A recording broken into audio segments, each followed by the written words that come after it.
कहीं कहीं ऐसा भी होता है, कहीं कहीं पर ऐसा भी होता है कि पिताजी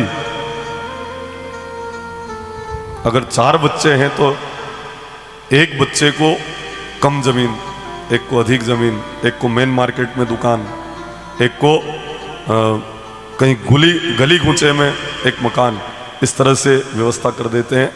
कहीं कहीं ऐसी गलती करते हैं लोग। ये बहुत बड़ी त्रुटि है, बहुत बड़ी गलती है।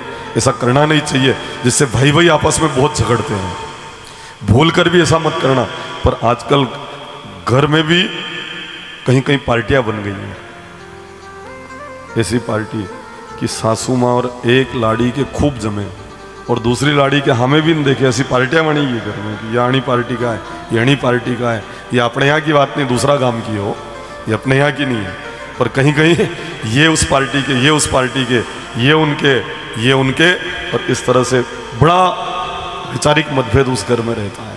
कहीं कहीं तो हमने ये भी देखा है, एक ज बेटा है और वो भी भोजन अलग बना रहा है, माँ बाप अलग और एक बेटा और वो अलग भोजन बना रहे हैं। कहीं इधर भी ऐसी विकृति दिखे तो आप उनको यूँ बताना मत कि महाराज अणा के यहाँ वही रो है, ऐसा मत कहना हो।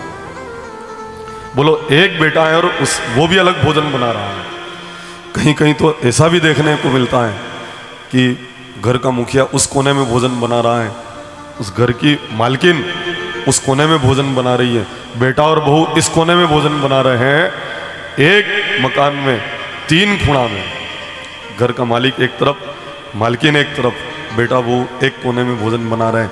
मुझे विश्वास है कि एक कोना जो शेष बचा है अणे खूणा में लाड़ी भोजन बनाएगा। थोड़ा दिन में अणा बेटा बहू के भी नहीं बनेगी, क्योंकि बासाब माँ साहब की नहीं बन रही है, तो ये बच्चे तो अनुकरण करेंगे ना। ये बहू और बेटा भी अलग अलग भोजन बनाएंगे।